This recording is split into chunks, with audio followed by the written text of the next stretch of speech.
Everybody listen to We're Not Wizards, because we are the best, and we're not wizards, no matter what anybody says. Goodbye.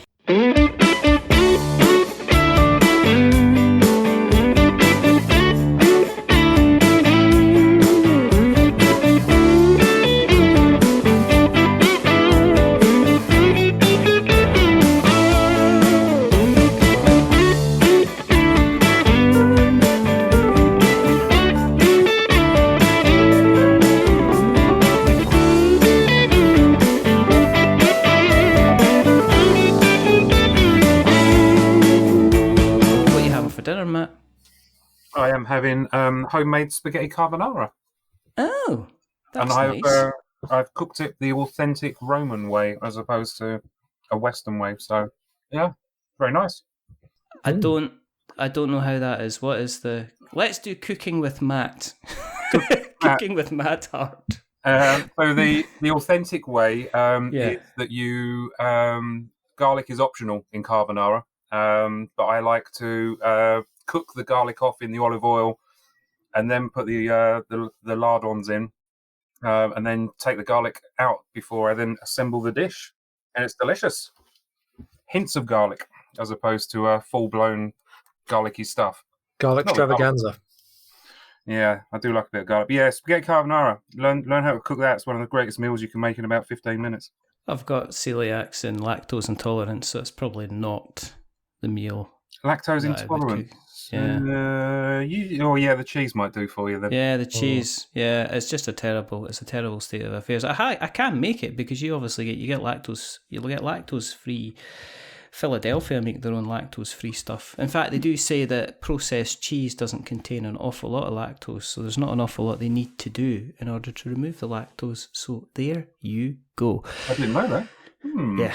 Every day. Well, I mean, if you're bringing the cooking, I'm bringing the cooking facts. I mean, that's the way that it's going, Mr. Hart. I'll take that trait any day of the week. There we go. Do you all have drinks, as in glasses of water and? I have probably enough drink, and if not, I've got a mug of painting water if I get really desperate. Of course you have. And the thing is, and the irony is, you've not actually been doing any painting. Is that you've got to the point where once you've been doing some painting, if your thirst has been sated, then what you do is you pour some of that painting water into a nice little jar to keep for later and stick it in the fridge. There you go. Yeah. Depending on the colour, because obviously if you're going for your darker red colours, those get kept to room temperature. Whereas if it's kind of like a murky browny green kind of thing, they're probably best in the fridge. But we can talk about if we're going down the cooking route. I've just come back from a week's holiday, so I am definitely going for the murky green brown look at the moment. There's probably a hint of metallics in there because I did do some metallics before I went away. So, but that's probably like a nice bit of sediment at the bottom that I can stir up for the kids to give them a little bit of a treat. I like the cut of your jib, sir, because normally I can come out with these things and people are like, what? What? We're drinking? I'm not drinking paint. I'm not like 5. What are you talking about? What's going on? Right. Okay. Let's just do this. Okay. I'm just gonna do my act. No, my act. I'm gonna say acting thing. I'm not an actor. I'm an idiot. You're gonna put your telephone voice on. Have you ever been involved in an accident that wasn't your fault? Come to Doubtfire Claims. That's Mrs. Doubtfire, dear. Anyway, there we go. And that's going in the show. That's the intro. I'm not going to lie. I wouldn't hang up if that was the opening line. Yeah, that's. I'm won over. Tell me more. Have you? It's a mispainting. We want mispainting insurance. You know what I mean? Have you ever mispainted a model accidentally? Have you painted a brown instead of a red? Have you gone for an easy green instead of a steady lilac? Then mispainting insurance is for you. from Doubtfire Enterprises. That's Mrs. Doubtfire, dear. But there you go. Okay, there's no way we're doing that. I had this amazing. I'm going to do it anyway. Okay, hello and welcome to another episode of We're Not Wizards. My name's Richard. I'll be your host for, I don't know, November. Is it almost November? It could mean November. Whether you're shiny out there, whether you're a bit tarnished, whether you're a bit hot, whether you're a bit cold, I am here to give you some chat. And I am joined tonight by two wonderful people. One of them is in the middle of getting sustenance. You could say that they are a man whose heart is forged from steam. I've got Matt Hart. I love that, and I am immediately adopting that forever. He's not joking. And joining them, I've got the lead developer. You could say lead developer, but I like to say he's a lead developer, because this is a man who takes a shapeless form and he twists it and he molds it and he bends it at his will to create and develop games. And transmutes it into gold. Well, yeah, but you're kind of jumping ahead. Oh. You could say he's been involved from everything from a Resident Evil all the way through to being a bit of a bard singer with Bard Sung. And you could say he's the type of person who sings when he's Sherwinning. It's Sherwin. It's Sherwin Matthews. I'm not apologising for that, right? I've been sitting for literally 2.5 minutes trying to think of a decent intro, so that's what we're going with. Okay, so there you go. I like it. I mean, 2.5 minutes, that is pretty good. I mean, it's hands down the best intro I've had today. At least. In the last hour. And that was that was when, like, you know, the dodgy mobile phone company was calling me up asking me, like, if I wanted the latest kind of iPhone 14.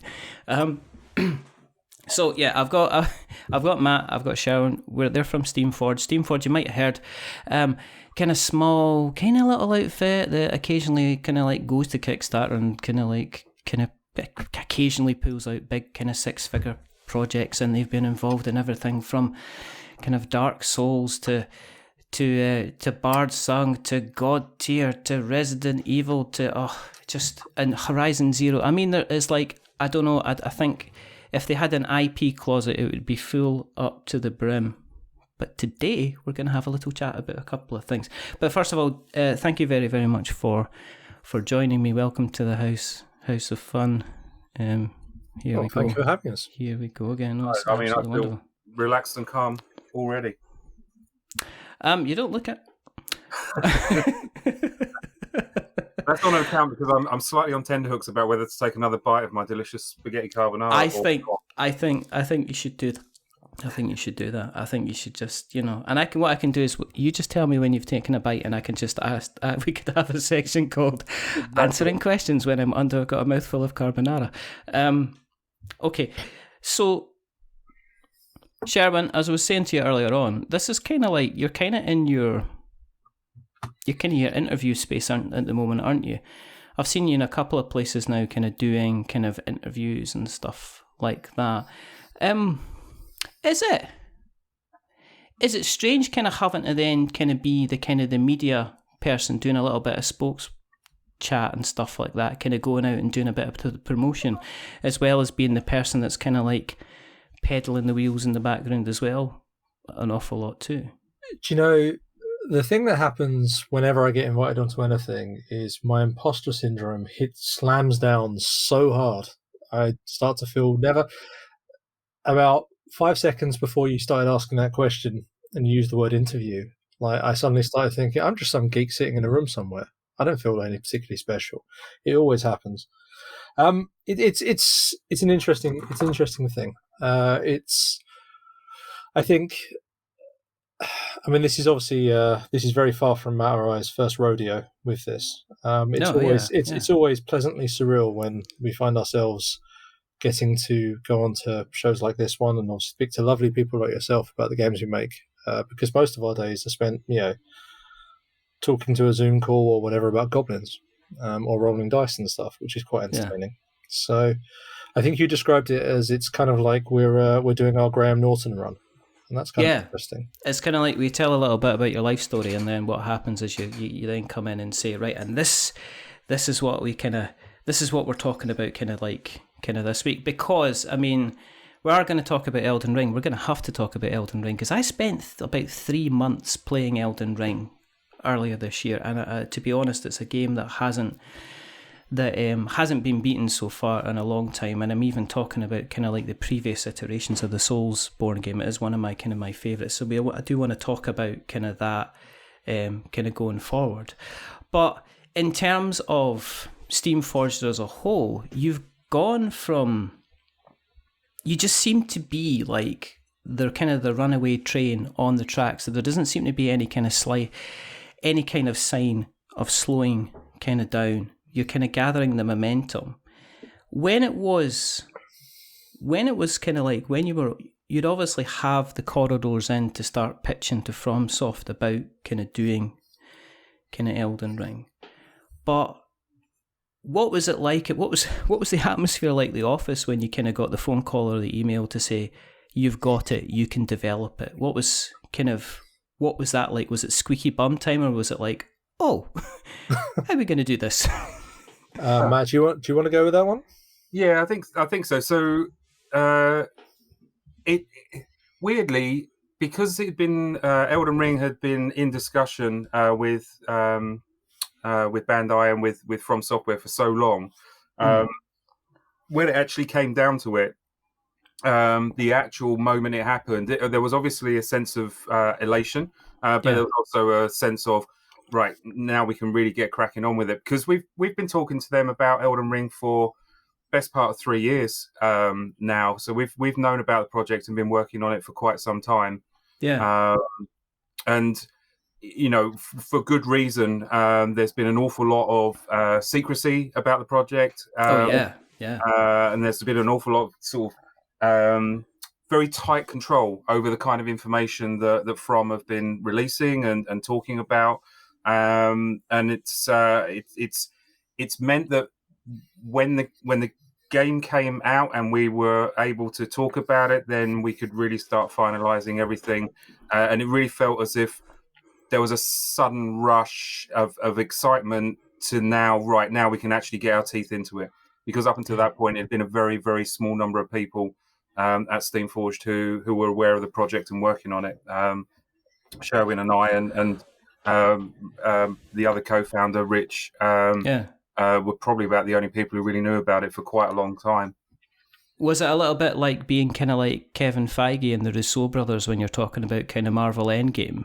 That kind of like, you know, because one thing I remember about Elden Ring was it became an internet joke when it went from kind of video game conference to video game conference, and the fans on social media going, when are we going to get footage? We've not had any footage. Does Elden Ring exist? Is it just like, you know, Miyazaki's kind of joke kind of thing?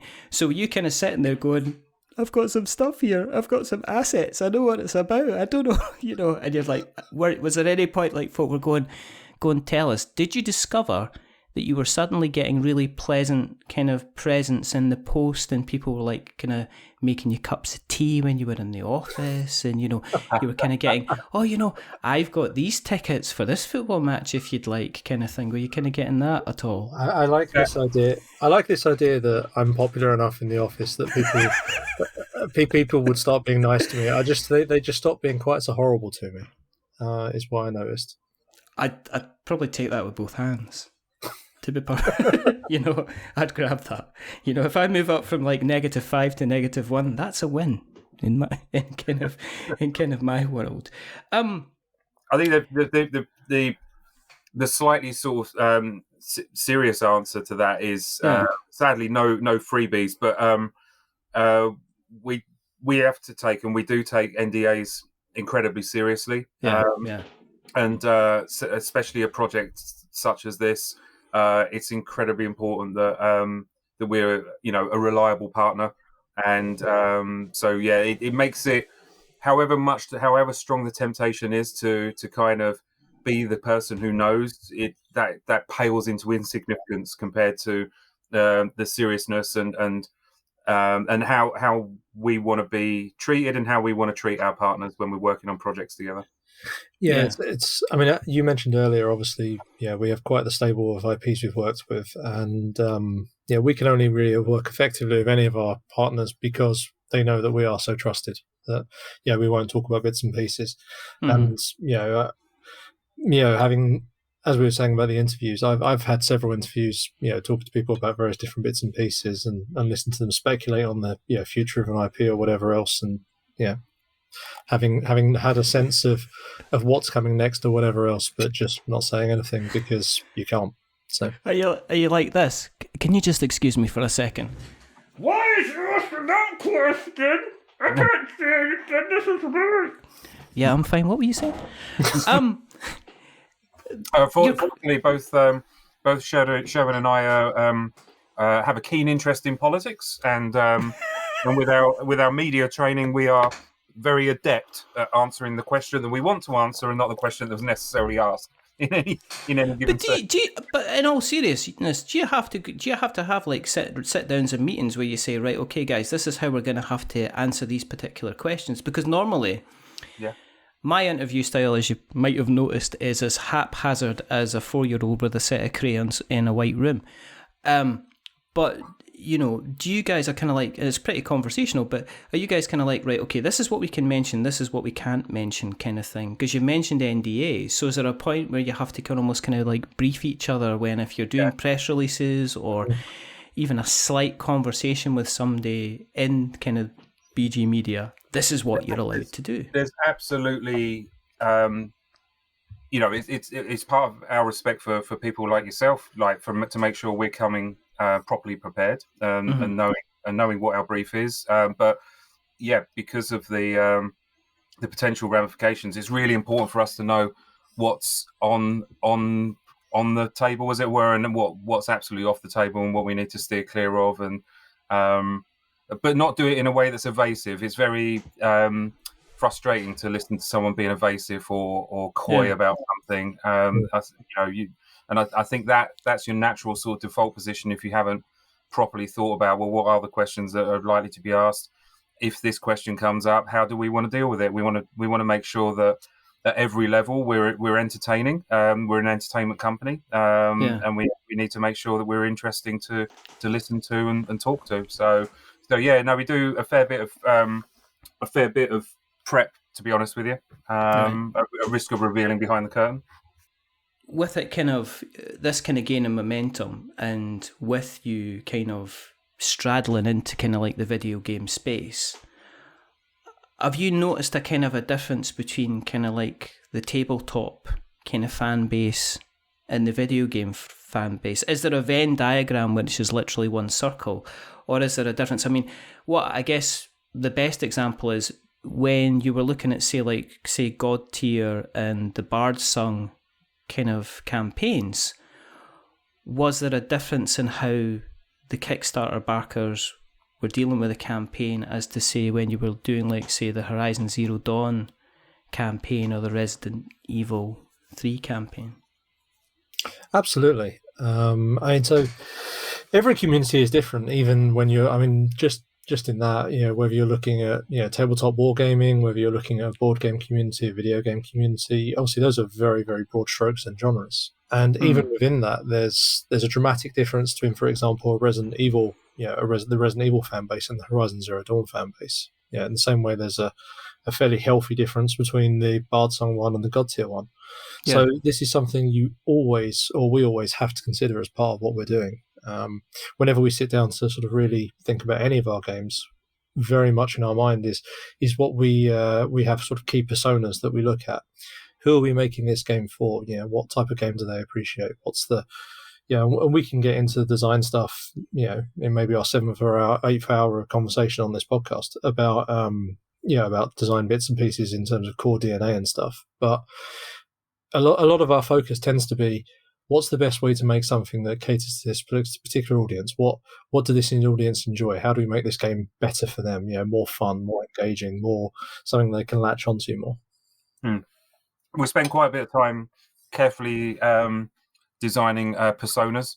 So we have a clear picture of the different types and characters of people who might interact with our games, and a risk of sort of generalizing, you can group people into fairly accurate kind of structures, and if you're looking at how you want to present a product, how you want the game experience to be, it's really important to look at it through multiple different lenses to try and make sure that we're not getting too tunnel visioned on a singular kind of experience. So yeah, it's really key to understand who the likely audience is for any product that we're working on. I had a vision when you were saying personas, Matt, that you were talking about putting on like a top hat, getting a cape and a twiddly moustache, going, today I'm evil, Matt. Dun, dun, dun, dun. I'm going to tie you to the railway tracks.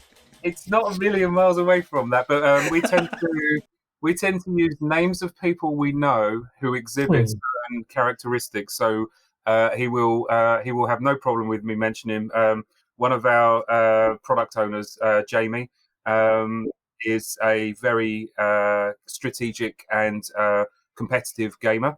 Although between you and me, he's getting a bit slow in his old age, but don't tell him that. Is that Godtear Jamie? Godtear Jamie, yeah. That's how the bag now. Well, it's kind of like I see these videos of it. There's Godtear Jamie. I see him on the street as well. Oh, there you go. All right, Godtear Jamie, how you doing? Well, he's also the name of our competitive player persona as well. So is he? we always visualize Jamie whenever we're talking about how would Jamie like this particular feature that we're talking about, or this particular experience.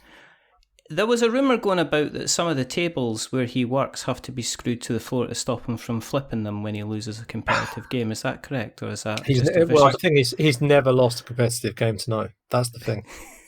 But that I heard because he just like looks at people, then he brings out his violin until they get really kind of awkward, and then he just leave. And then when Matt says he's slowing down, he means that Jamie has now takes 3 turns to beat you instead of doing it on the first one. That's the difference.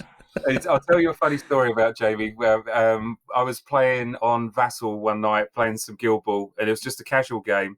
And I don't know if you've used Vassal, but it's not the most user friendly virtual tabletop out there. But it was kind of what we had at the time, and I had him beat hands down. And I went to hit a measurement, and I was like 1 pixel out. Yeah. And but usually there's Vassal rules, which is there's a little degree of tolerance. If you're 1 or 2 pixels out, it's fine. Because on the tabletop that would absolutely be in range. And Jay was like, "No, well, you're out," because he's now seen what I'm now. He's like, "Well, you're out," and I'm like, "Well, are you calling that out?" He says, "Yeah." I said, "All right, fine. It is a casual game." "Yeah, no. If it's out, Matt. I can't help it." "All right, Jamie, no problem. I got you."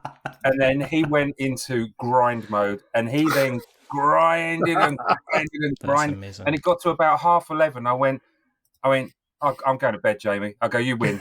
You win from sheer tenacity." And he's like, "Yeah, yes, I did."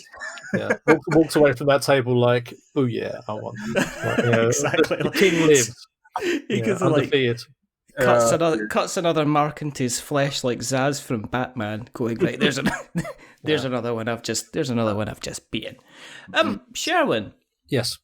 Do you ever kind of take people that you don't know too well and they're not aware of what you do for a living and take them past a local game shop and go, "Oh, that. Yeah, I was involved in that. Oh, and I was involved in that game there. Oh, in this game here, I was involved in that. And oh, look, there's another one of mine. Oh, and that one there, that's the one that's in the big display. That's mine as well." I refer you back to the aforementioned imposter syndrome, and the answer being no. No, to be honest, I've never once done that. I think one of the most important things in life is always to be humble, and I hate that's not me at all, but. I will just to go with that. I find it so thoroughly surreal that I can go into shops where I live or wherever across the land and find like things like game, for example, because a lot of our products also cross over into mainstream, and I see something sitting on the shelf that I've made. And that's always a slightly surreal moment. The same way as there are some very there are some really nice moments in terms of getting to do what we do, which are really cool. And I think the one which is not quite what necessarily your original question, but something that was really, really nice was seeing the original director of the Resident Evil 2 video game posting on Twitter that he had a copy of our game of Resident Evil 2.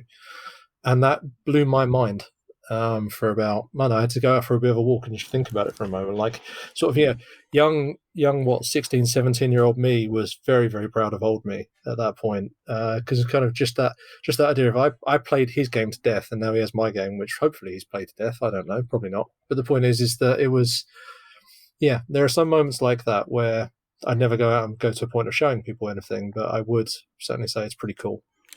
Do you ever find you're having to have a word with yourself and actually go into your little kind of room and go, look, you did this, you did this, you did this, you did this. Now get back to that table and get on with kind of like working out this bit that seems to be eluding at you at the moment?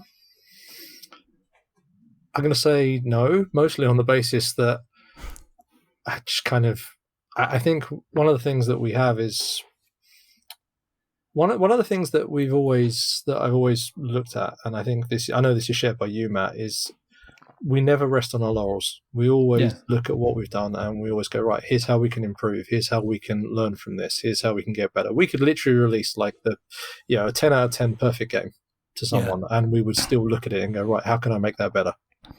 So there's very little sort of looking at, sort of pinching yourself and going, hang on a minute, like, I just did this. It's always looking at it from a perspective of, we've just done this. Cool. Let's move on. Let's go do the next thing. And then the next thing. Yeah. And so on. And I think that's that kind of drive to go onwards is one of the big things I think baked into our company's culture, certainly in terms of our dev team anyway.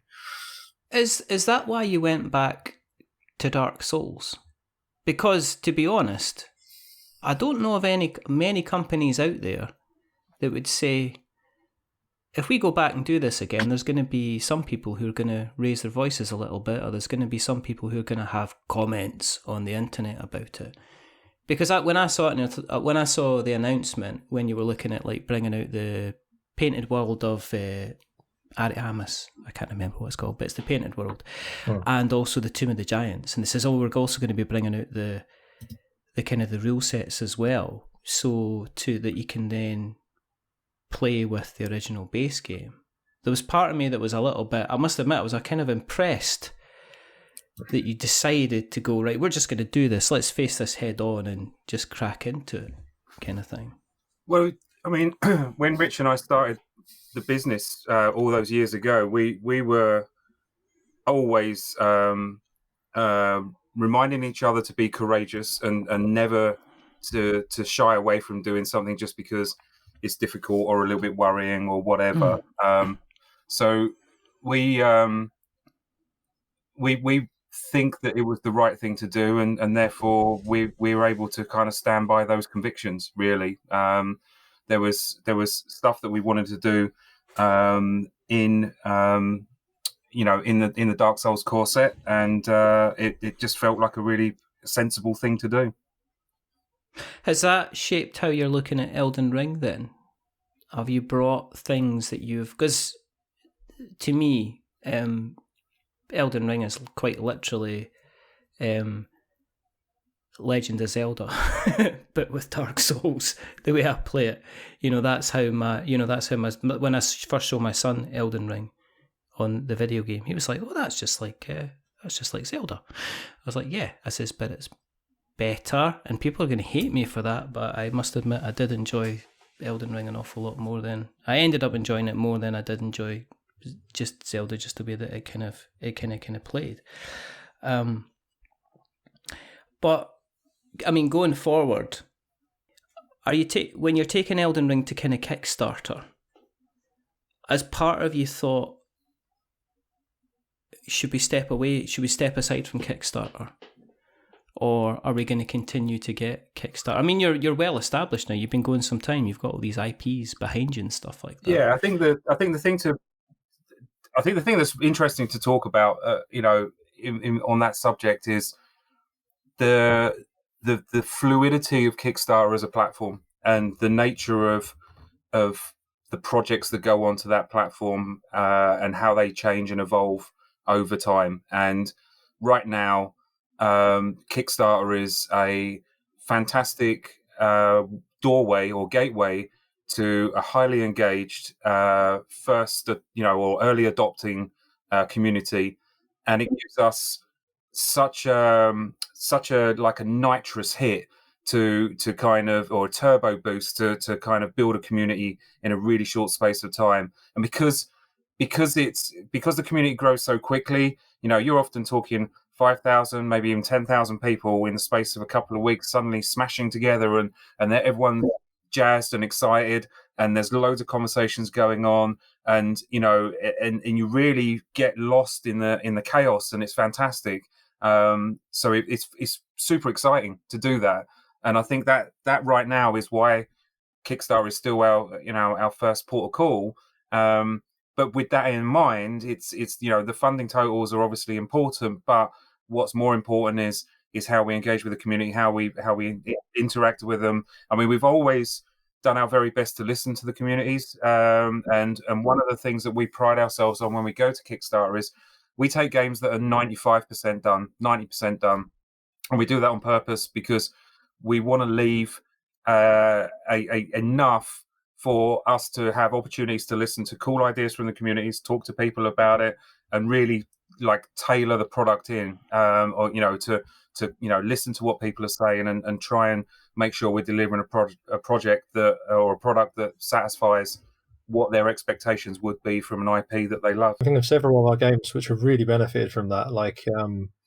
There's more than a few ideas where not necessarily they're direct correlations to kind of something that's been suggested during a campaign, but it's certainly something where that's started a discussion point, and whether that be internally with the dev team and then we're kind of bouncing away from that, or whether it's something where we've talked to our actual backers. I mean, I can think of both examples of both where we've just built upon that to make a much more cohesive a rule that's much more cohesive or feels much more informed as a result of it. Something actually that's worth touching base on when we were talking about personas, if you go back a couple of questions, is the missing factor to that we didn't necessarily touch base on is not only to understand the people you're making the game for, but it's also to be respectful for the actual game itself. It is to identify what does it feel like to play this game? What is it that makes this game what it is?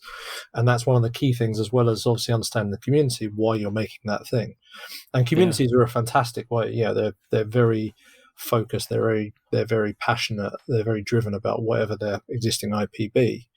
And that's something where, why wouldn't you speak to to people in that community about 4 ideas, just to tell them this cool thing they're all doing together?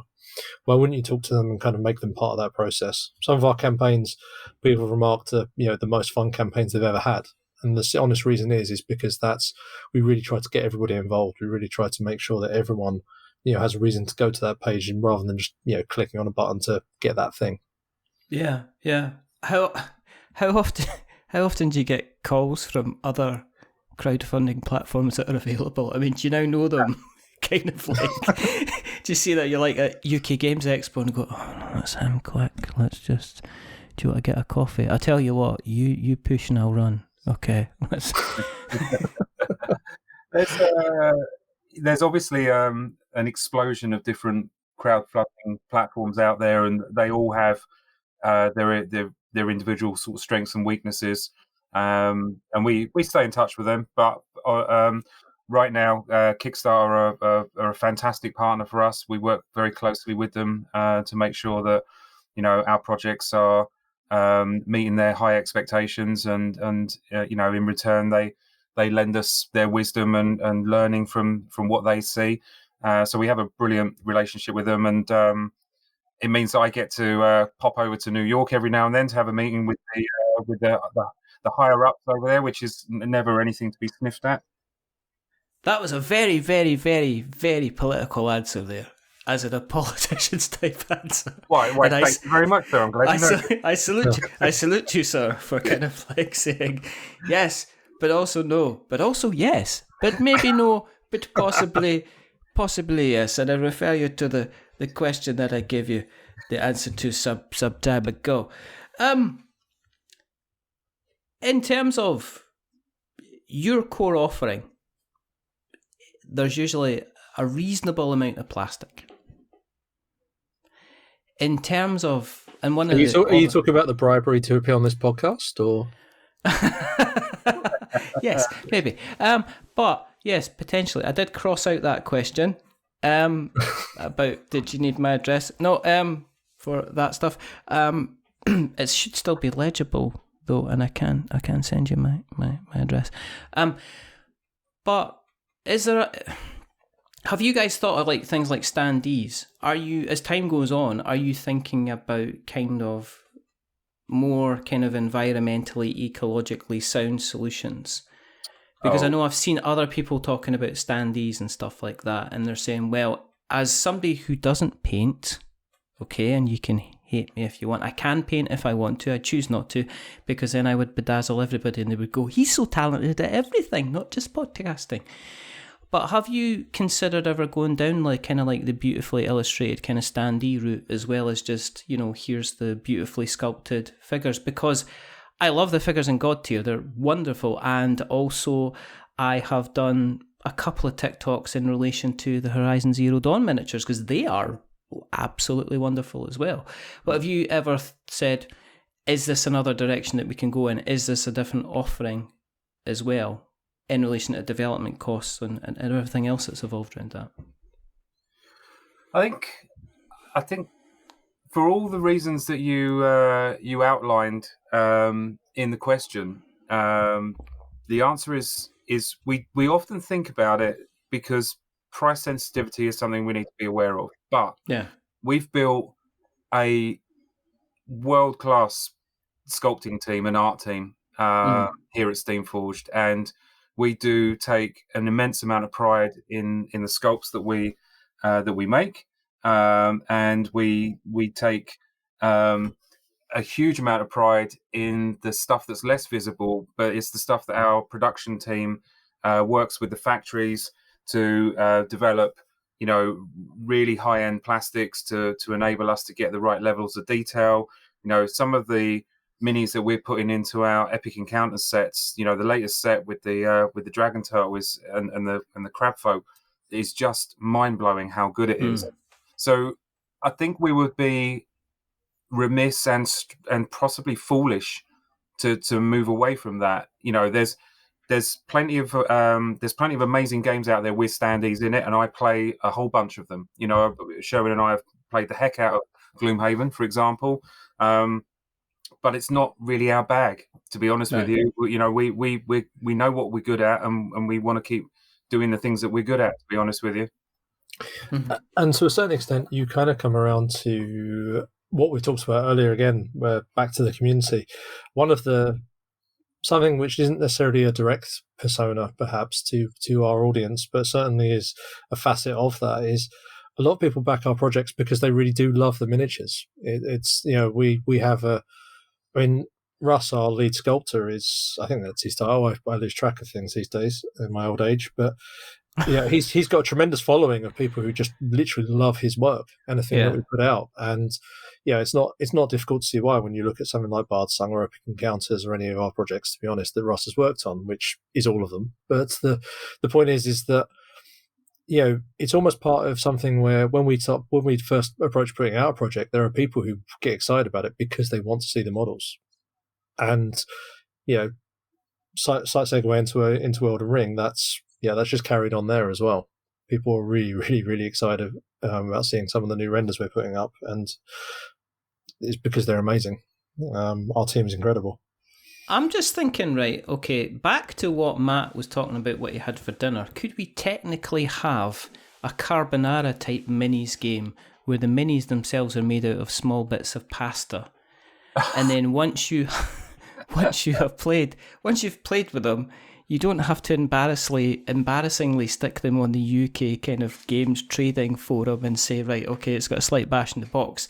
You could literally pan of boiling water, 12.5 minutes, bit of salt, and then you could have yourself like a kind of a lovely Horizon Zero Dawn kind of carbonara. I mean, you know, and you could include like blocks of hard cheese. I'm just thinking, I mean, this is an entire. You started off with recipes. I'm blue sky in here. Do you know that would require us to put a line in our rulebook, which I've never put in a rulebook before, but basically says not for use in jacuzzis. That's important. That is important because I'm sure there are Steamforged fans out there who play Resident Evil in jacuzzis. I can imagine the Venn diagram for that being not really much of a. Kind of a quite small circle. I mean, this is where I'm now thinking, just to lead on from the sort of things. Maybe this is something we should do, Matt, and we should get social media to get the fan, get our audience, our communities to send us pictures of where they play their games. You see people see people start sending pictures of whatever they're doing, on top of a mountain or on planes or whatever else. We could do that with our games. Like kind of extreme ironing, you could have extreme steam forging. Forging. There you go. Exactly. Oh, it's even done. I've TM'd that. I'm going to write that down. Where's my pen? I've dropped my pen. No, wait. Have you got that already? You've just... right, so you've covered that off already. Yeah, in the time it took you to drop your pen, we've got it now. We've got our lawyer. We're a professional outfit with lawyers and everything, and Carbonara, and we've just trademarked everything kind of out of it. Can you talk about Elden Ring?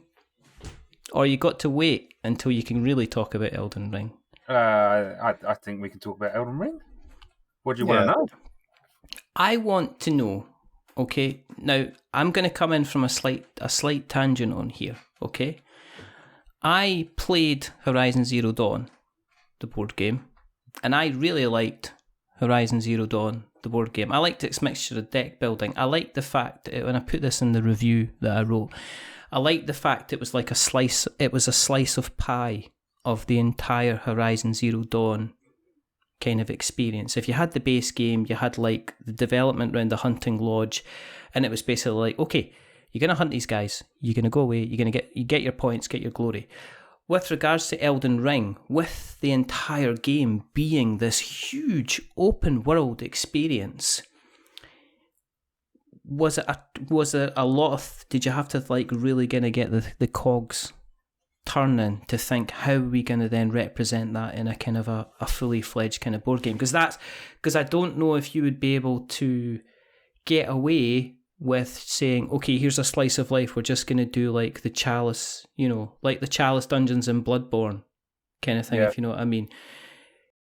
I think the way that we approached Elden Ring is the same way that we approached every other game in terms of the high level design, and that is, we really want to understand what is it about the game that is so compelling to people when they're playing the video game. What is their emotional response? What is it that keeps them switching that console back on and going again and again and again?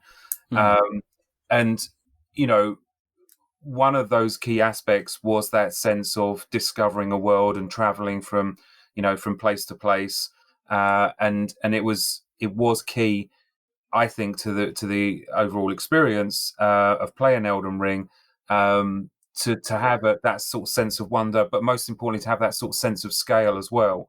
So using that as a starting point made it quite obvious, when Sherwin and I sat down to start sort of sketching out some kind of initial ideas, that the exploration phase had to be a key part of what you spent your time at the table doing.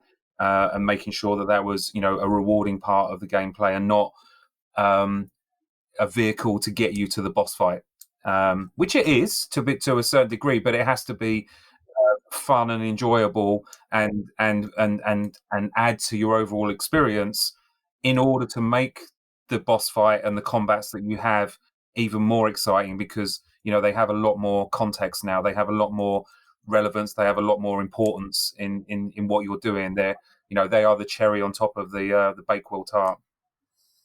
That's a nice analogy. How often did you sit there nudging each other going, we're making Elden Ring? It's like, I know, shut up. But we're making Elden Ring. Yes, I know we are. Be quiet, I'm trying to do this. How often did you do that? Because I would have been doing that all the time. Yeah, it happens quite a bit. And I think this is one of the things that, Sherwin's a really cracking example, that we're quite lucky that every project that we've worked on, we've had someone in the business who is a super fan. So Sherwin was by far and away a Resi super fan, and that was invaluable to the experience.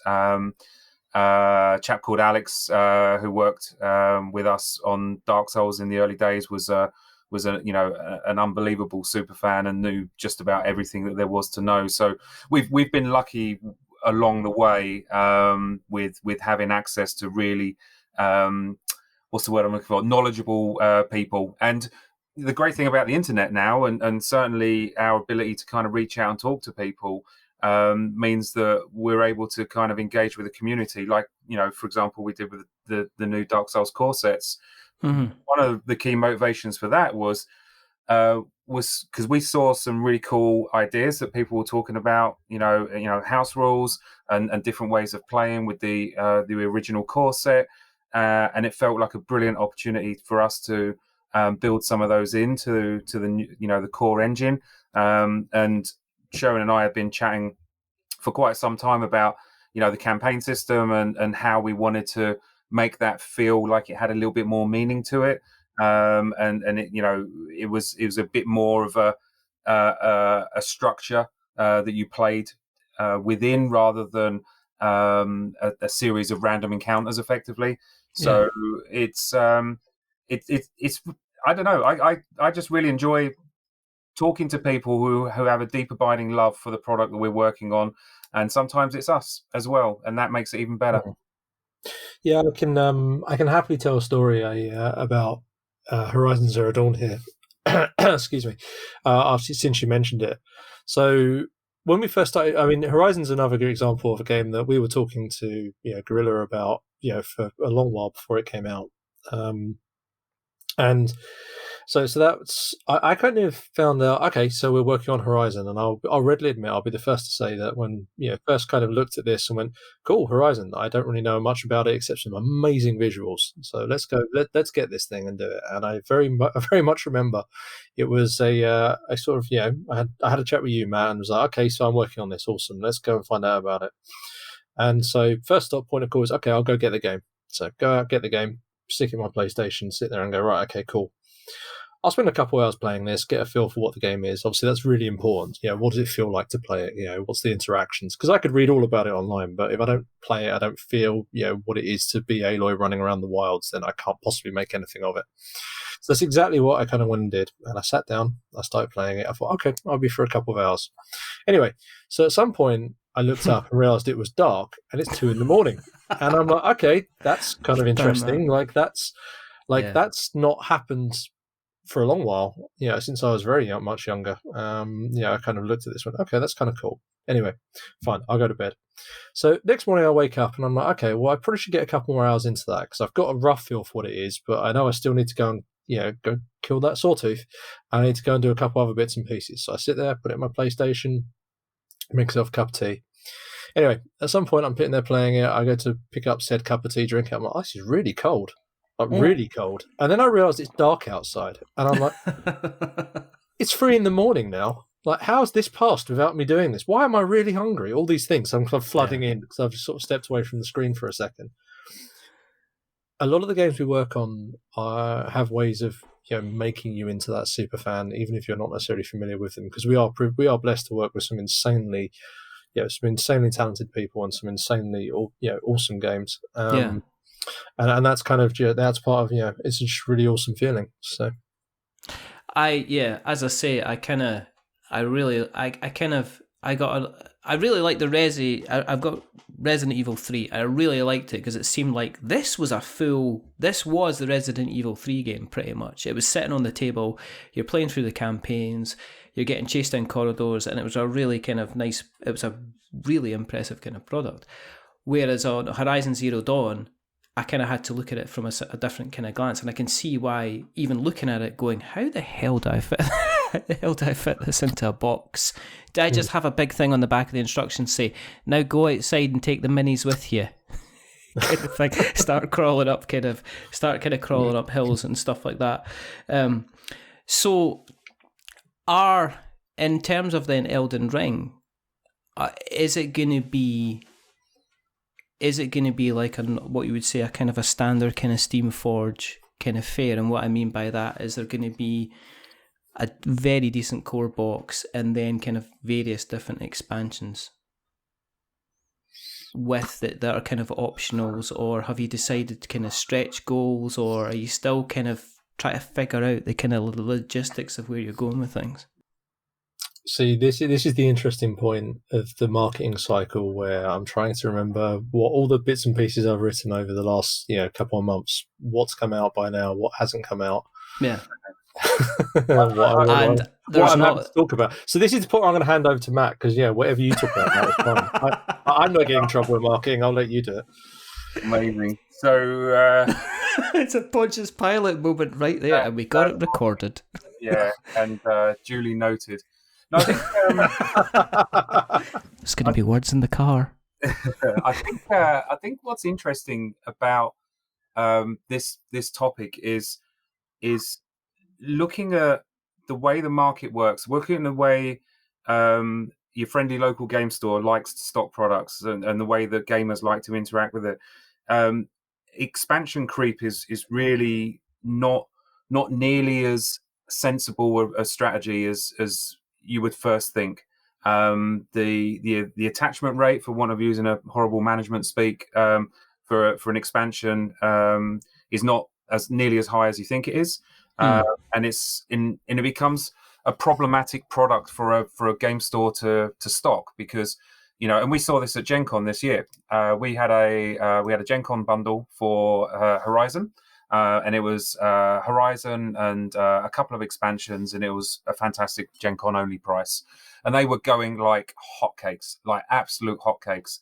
And for one reason or another, we hadn't shipped enough core sets in correlation to the number of expansions that we had on the shelves. And the minute that we ran out of core sets, as you can imagine, the sales just went off a cliff for that particular bundle. Yeah. And that's something that we need to take quite seriously as in terms of responsibility for our kind of partners and friends in who stock our products in their local game stores. So we really try and focus on making sure that our content is a standalone expansion. So it means that you can pick up this product and play it. You don't need to have a core set necessarily, and that's what we try and get towards as much as possible. Now, obviously, that's not always feasible or sensible, but that's definitely the direction that when we sat down to do the the product and the SKU, the SKUs design for this, we had that in our mind's eye, that we wanted to make sure that wherever possible, the products were standalone. And obviously, when we looked at the lands between the size of it meant that it wasn't all going to fit into a single box, and if we did try and fit it all into a single box, then we'd end up being so superficially light touch to it that we wouldn't be doing any justice whatsoever to the IP. So some decisions are easier than others. So splitting the land into a number of core sets that allow the players to kind of explore, starting in Lingrave and then working their way around, felt very sensible. That, interestingly, then leads to something that goes up on the design constraints list, which is, quite rightly, players would love to grab a character in this first core set, start at level 0, for want of a better expression, and be able to play that character all the way through to the very end, which is a box that we have yet to design. So we need to make sure that we spend and have spent a lot of time on the maths, and making sure that we understand what the scalability is and all that kind of jazz. So it's why I find the job that we do so fascinating, because there's so many kind of threads that you can pull, and they have predictable and unpredictable results, and just nudging here, there, and just to see what happens. It means that we're able to start with an idea, go through a process, and end up in a place that is sometimes very different from where we started. But yeah, it's fun. It's a fun kind of exercise to go through. Is that why you kind of seem to be kind of proactively kind of pushing the ongoing communities for the likes of Godtear and the Encounter set, in order to make sure that product line kind of stays alive and people are kind of picking up it kind of expansions? Because from what I've seen, there's certainly a Godtear kind of playing group where people kind of get involved, and it's fairly active, and everybody's talking about the strategies and playthroughs and stuff like that. And is it because an IP, I'm guessing, is always going to be an awful lot easier to sell on than, say, Wonderful Birdsong or the delicious Godtear. So do you find you're having to do maybe a little bit more work to make sure that they aren't kind of left at the wayside? I know Birdsong's obviously still very much a lovely hot potato with the carbonara in it, but the likes of Godtear, you still kind of like make sure that you're picking away at it, that people are still aware of it, that people are aware. Because I know you're still releasing kind of like additional kind of expansions for them. Yeah, the thing to that's worth highlighting very early on in my answer is Godtear is a different type of product. It's something that is more evergreen. It's more a kind of product where the expectation is you will have ongoing releases and you build your collection over time. It's ostensibly a miniatures game that looks like a board game.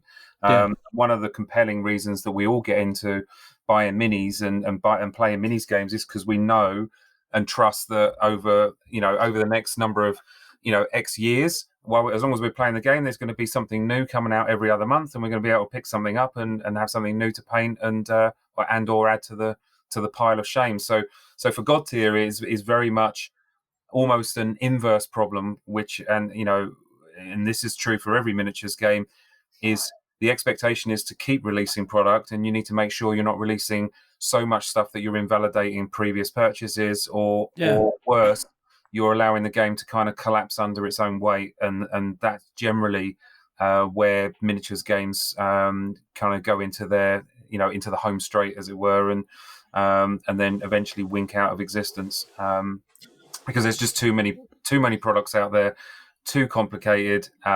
It's too hard for new people to get into and understand where to start with. So one of the things that we've always said with Godtear was making sure we've got a healthy understanding of how we want to do a rotation, or how we want to make sure that the barrier for entry is kept as low as possible while still providing a depth and complexity to the game for veterans of the game as well. So it's a very different beast for Godtear as compared to something like Elden Ring or Resi. Yeah. Is Godtear kind of cool for you, Sherwin? Because you can say, I know, we could just have them all made out of like ceramics, and we could have this person who's part cloud, and this one, they've got the legs of a frog and the neck of a giraffe. Because you're not basing it around an IP, does it give you a little bit more kind of creativity when you're thinking about kind of development, move sets, and even the characters that you're kind of bringing in? Because Godtear does have such a huge, different range of characters that you can bring to the table. It's interesting because I'm going to land at a different point than where I think you'd expect with Godtear. So I've been involved in some design elements of Godtear. Campaign stuff certainly, and a couple of champion designs and bits and pieces. But largely that's one that's more Jamie focused than it is mine.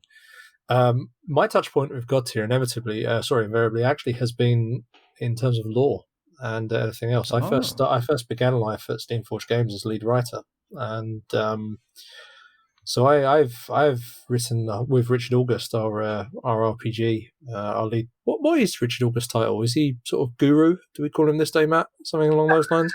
I think, internally, so be careful. The way it's structured is so Sherwin and Jamie, Richard and Russ are all product owners, and for us, product owner is an incredibly far-reaching role. It encompasses a huge amount of responsibility, but it's not always a role that's easy to kind of convey, which is why we do tend to have these interchangeable hats. So, for example, Sherwin provides writing for Godtear and provides design and development on Elden Ring, for example, amongst other products, and it's a very sort of sliding scale. So Richard focuses on he's the product owner for our RPG range, and but also has a brilliant background in writing and a really strong skill set in that regard. So So we get him involved in helping us when we get to doing world building and things like that, to make sure that we're really creating worlds and situations that are interesting. So with that in mind, Guru. So I sat down with our RPG guru Richard, and we've written various different bits and pieces of Godtear lore and other stuff like that. And so my touch point with Godtear is very much more focused that way. So absolutely, I'm 100% happy to make all sorts of weird and wacky kind of creatures and other bits and pieces. A whole bunch of which Richard and I have sort of sat down and over probably one too many glasses of whiskey, had many conversations about what crazy sort of different creatures could exist in the Godtear world, and which age they came through, and why the pantheon of gods looks the way it does, and all sorts of stuff like that. Somewhere on an older machine, I've got a timeline of a whole bunch of different gods and different ages of Godtear. So that's possibly an answer that well, probably a question for Jamie, I'd say, more than me, because I'm going to give him the weird and wacky stuff, and Jamie has to rein it back in. Well, that's fine, because we think Jamie needs to rein things in a bit anyway, don't we? I've got one more question to round things up, because I am aware of the glorious amount of time. And I want a quick answer to this. I don't want thinking and thoughts. Or introspection. I just want you to blurt out the first thing that comes to your heads, which is, if you have the chance to develop a game based on anything at all, could be an IP, what game would that be? And I'm going to take that straight to Matt. If I could have any license in the world? Yeah. That is really hard question to ask someone who's already working on Elden Ring. Oh wow! I think it's really hard to answer. I have a deep, abiding, and a long love affair with League of Legends, and I think that would be a product that I would be incredibly happy to work on. There you go, Sherwin. Anything at all. Again, I refer you back. Like not only Godtear, but having already made several Resident Evil games now. Yeah, which would be my immediate one I run to. The greatest video game ever made is, other than Elden Ring, is a game called Vagrant Story. Yes, it is. Yes, it is. Good sir. It really is. I would be both. I would probably crawl over glass through machine gun fire to make a Vagrant Story game. So suitable for like just a board game setup as well. Sherwin crawls through glass and under machine gun fire. That's a terrific, horrible concept. It could be just basically an expansion. Glass. What if it was like discarded minis that people have? Bits of sprue. Wow! Yeah, I mean, we're going into. So I will crawl over broken sprue and dreams to get to a Vagrant Story game, and then at that point probably be terrified about dealing with, how do I make this as good as the video game, or how do I make this feel like it? And that's where the imposter syndrome kicks in, and that's where I'm happy to work with people like all of the ones we've referenced in this call, like Matt and Richard and Jamie and Russ and everybody else, because I know that we'd be able to smash it out of the park. Fantastic. So Elden Ring is coming to Kickstarter 22nd of November, am I correct? You are indeed. And is it going to launch at the normal kind of time, like about 3 p.m, 4 p.m. kind of British time? I think we normally do about 5 or 6. Yeah, 5 or 6. Don't pin me down to that one, because I'm working on aged memory there. Because you think of Pacific Standard Time, so if it's a 5 o'clock, that means a 9 o'clock in the morning for the Kickstarter. Brilliant. Obviously, we are going to put some information in the show notes. But if people want to find you on the internet webs, where can we find you on the internet webs, Sherwin? Well, obviously, anything Steamforged. My Twitter handle is Sherwin's Agenda. And I think that's more or less most of the place you're going to find me. Brilliant. Matt, where do you exist on the internet webs? Do you exist? I am one of those curious people who I don't go on Facebook. I don't go on any social media, but I do go on Twitter. And I have a slightly weird Twitter handle called @C4RP3R, which is at Carper, but spelt with like cool numbers and letters like the kids used to back in the day. You're so elite. Yeah, correct. I'm screaming internally here. I am definitely 733T or whatever it was. That is exactly yeah. What? Yeah. Other than that, anything Steamforged will generally find its way to us. Fantastic. And we'll make sure that we put all the links in the show notes so that we've got notes to show. If you want to keep an eye on what we've up to, just go to the internet webs and search for We Are Not Wizards. If you want to read our reviews for the Steamforged games, you can go to wearenotwizards.co.uk. If you want to listen to them, because we're now recording our reviews so they appear on our podcast feed, that's wearenotwizards.com. If you want to, you can see us on Twitter and Instagram and all the lovely places, worn out faces bright and early for the daily races.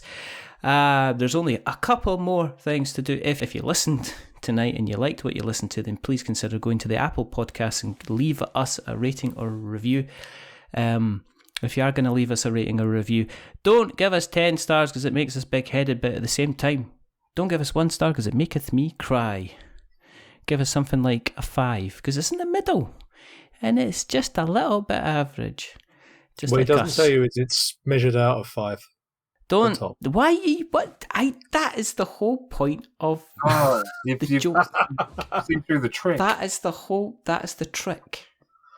That it's measured. Yeah. And I was going to say, but the people who haven't been average tonight, but we can forget about that, are average people. I've got the 6 out of 10 Matt Hart. Oh, I thank you, sir. I'll take it. And I've got the between about 3.75 at the moment, if I'm being perfectly honest. Yeah, that's fair. Sherwin Matthews. I've been your rules lawyer for this evening. I'm glad I just ruined that moment. Absolutely did. It's fine. People do it all the time. I'm kind of used to it. It's almost like a joke in itself. But thank you very, very much for guesting tonight. I really, really appreciate your time. Oh, thank you for having us. It's been very, very enjoyable. Actually, I've thoroughly enjoyed our conversation. Good stuff. There is only two more things to do. The first thing is to remember that we're many things, but we're not wizards. Are we wizards, Matt? No, we are most certainly not wizards. Are we wizards, Sherwin? I've never once been a wizard. You're absolutely right.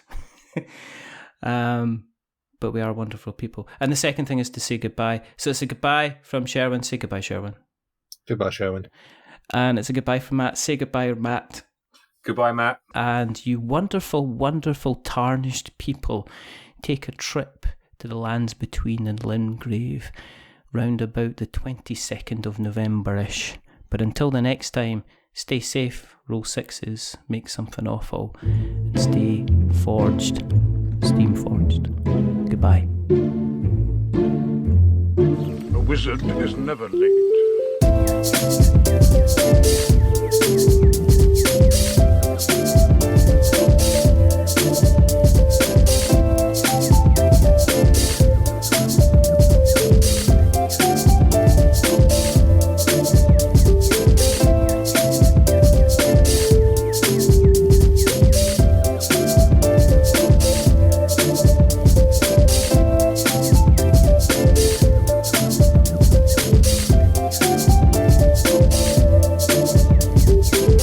Nor is he early. He arrives precisely when he means to.